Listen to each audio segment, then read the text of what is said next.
24 games, winning 17, losing 7. Has never rolled the ball on TV in his life.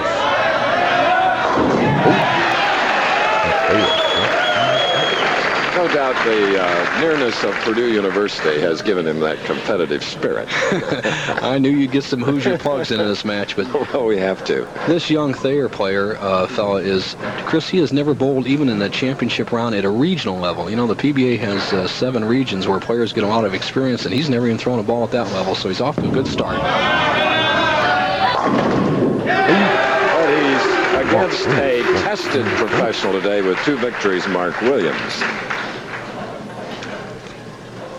There are 2 of my favorite Indianapolis drivers. Legendary Parnelli Jones on the left, and on the right, young Kevin Cogan, who survived that terrible crash last year, and we hope he'll be back in great equipment for 1990 as ABC Sports will again be back at the Indianapolis Motor Speedway. Always great to come out here, Bo, because the racers are here, like my pal Carol Shelby, whom I'll see a little bit later this afternoon. You know, it's interesting to see Mark Williams' ball carry. He has just such a wonderful ball speed, and he rolls it in such a relaxed manner. You keep an eye on how he and both this Mark Thayer stay behind the ball, get tremendous revolutions, and don't go over the top of the ball. So many amateurs try to turn the ball with their fingers. Keep that wrist underneath the ball. Crossing over. He picked up the fans last night with a great performance. The profile of Thayer, a good high push away, got a strong high backswing, bends that right leg, drives that left leg down, and he just goes over the top of the ball. See the finish of his hand there? That's what you do not want to do. He had a good break, obviously crossing the left side to get a strike and keeping the match even. But more often than not, you'll pay a penalty when you top the ball like that at the release point. Look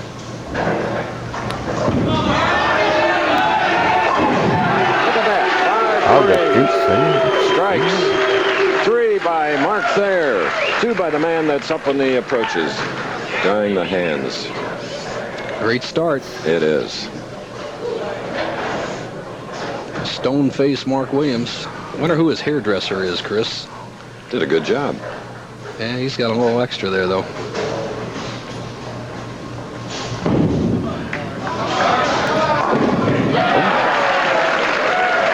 Three strikes by each professional here in our 3rd match of the afternoon, our very first stop in a tour of 24 cities here in 1990.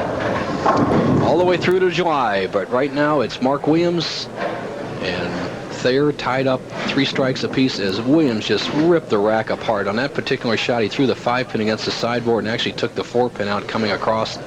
He really looks sharp. As long as he keeps that ball speed up, he'll keep the string going. Oh, yes.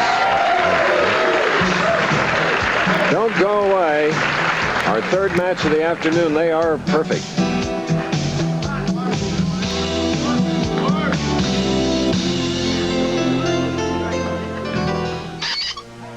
Here's a better twist in oil filters. The Dewar Shutters tip off the season premiere of ABC's Wide World of Sports. Next. The most entertaining sports aggregation ever, the Harlem Globetrotters next. Skip Thayer, Mark's brother, his wife Kathy, here for support. Skip Thayer, a vested interest, Chris. He backs Mark on the tour. He brother backs brother. Skip just a little bit older, has to be proud. He's going to get a lot of money back this week regardless of what happens. Now, string ending at 3, shooting in the 4th, leaving the 3-6-10. Mark's and Skip's mom, Dolores, is minding Mark's 2 sons, Brian and Sean, back home, babysitting. Hope they're watching. Got to be rooting for Daddy as he has a difficult spare cross lane, the 3-6-10. We've seen this missed once today by Mark Williams in the first match. And the foul light is on again. We asked him about the goals for 1990. Well, I've had the past 2 years, I've had some real good learning experience, and coming into the 90s, I hope to have more consistency in my game and keep cashing more often and making finals, and hopefully start this 90s off with a bang this week. Okay.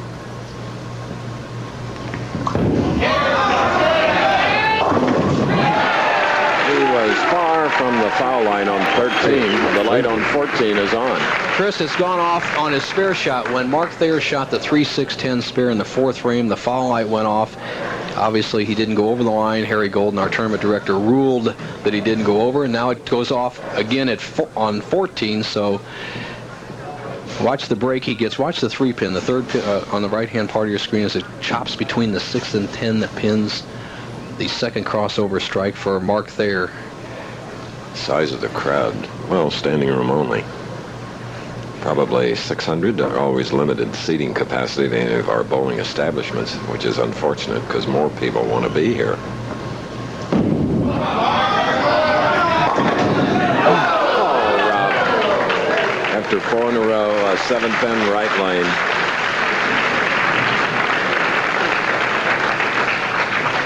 The pin action and the angle of Mark Williams. Starts down the center, swings it wide. He'll throw that 5-pin over towards the 7, but the 2-pin chops it back out, avoiding, keeping him from getting 5 in a row. He leads by 12.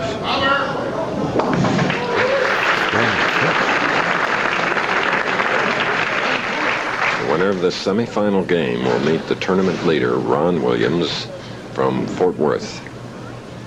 Right now, with the foul light difficulty, we have what we call a foul judge. Back in the old days, before they had foul lights, they had positioned a man who would look down the foul line across the lane to judge anybody fouling. Right now, it's Art Trash. There he is, former PBA champion. He will call all the fouls. No longer will the lights count.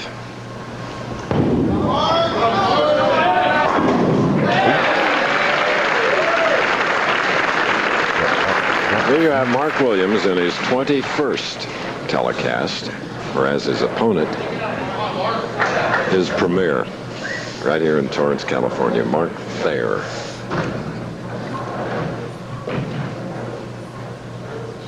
Can come within 2.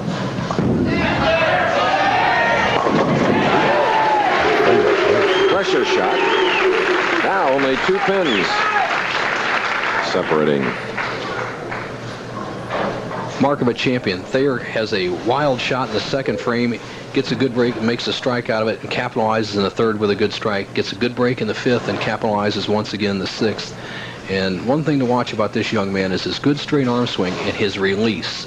He has a tremendous release, a terrific roll on the ball. When he hits the pocket, he makes those pins talk.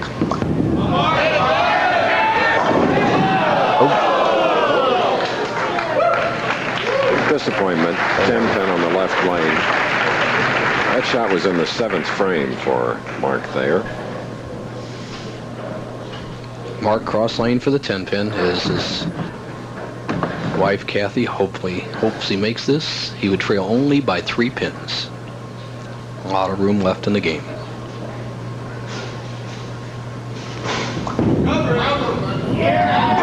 Mark joined the tour in 1987 after working 10 years at a gear manufacturing plant in Lafayette, Indiana.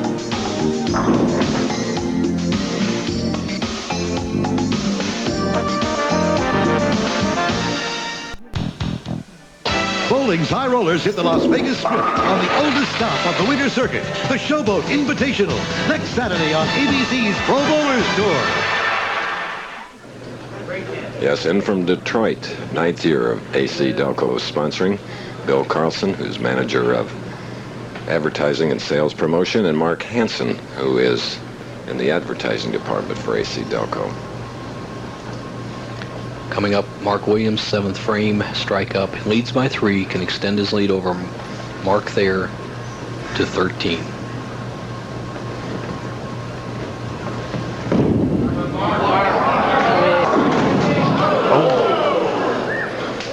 Second 4-pin of the afternoon. Thought we'd see a lot more, but... Well, that's the shot they were leaving, Chris, a lot of. When you play the deep inside line, you don't want to throw the ball too hard so you have the ball slide by and leave the 2-4-5 or even a pocket split. So a tendency of a player to soften up, to get a little more break on the back end, causes them to leave a lot of 4-pins. I feel Williams obviously staying very close in the match. Has been very tough so far. He's won 2, and he leads in this one. Loser of this match, as we look at Mark's parents, will get $10,000. But the winner will have an opportunity to bowl for a total of $53,000 in the final game, 35 of which goes to the AC Delco champion. Mark Williams, the only player left in this trio that is eligible for the Firestone Tournament champions. Mark Thayer never has won a tournament. Ron Williams has won one, but he's not eligible this year. So we may have a new champion if Williams can't go all the way. Well, now Mark Williams faced with a 310 on the left lane. What do we do here, Bo? Well, the 310, the baby split, is one of the most common splits that anybody will leave, whether it's a pro or an amateur. And the key is to get the ball right here to the right of the 3-pin, let the ball deflect into the 10. There's how it looks from the overhead shot. Let's see how Williams handles it. Needs this to stay in the lead. Well, things tighten up here at Gable House in Torrance, California. The man that won the first 2 matches, Mark Williams. And it's a 10-pin lead for Thayer. We said that the key to the match plays right at the top of the championship round was to avoid the open frames. Williams gets an open frame, and let's see if Thayer can jump on it right here. 8th frame.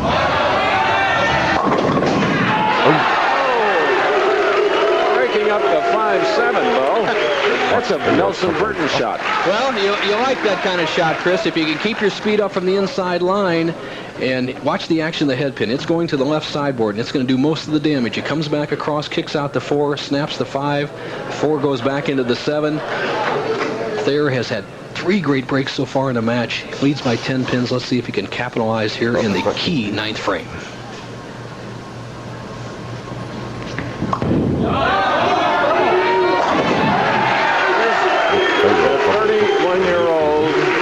Professional married to Kathy, at whom you just saw. That is his first television appearance. Lips getting a little dry now. Had the best match game record. The 24 head-to-head people, 17-7, and had 2-game average on this championship pair of 239.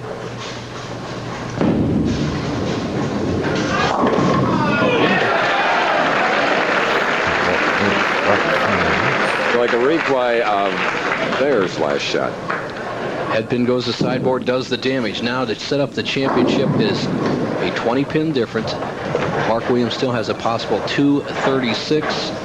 Thayer going at a 236 pace. Obviously, a good chance for a tie.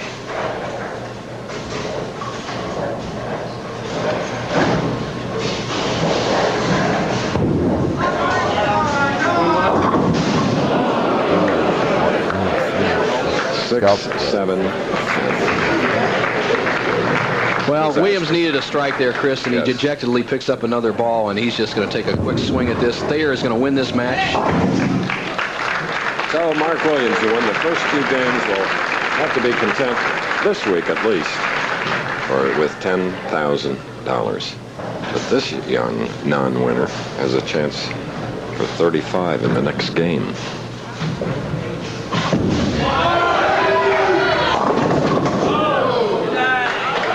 Makes no difference, Chris. The 2-5 locks him into a win. Big afternoon for Mark Thayer. Now he goes against one-time champion Ron Williams.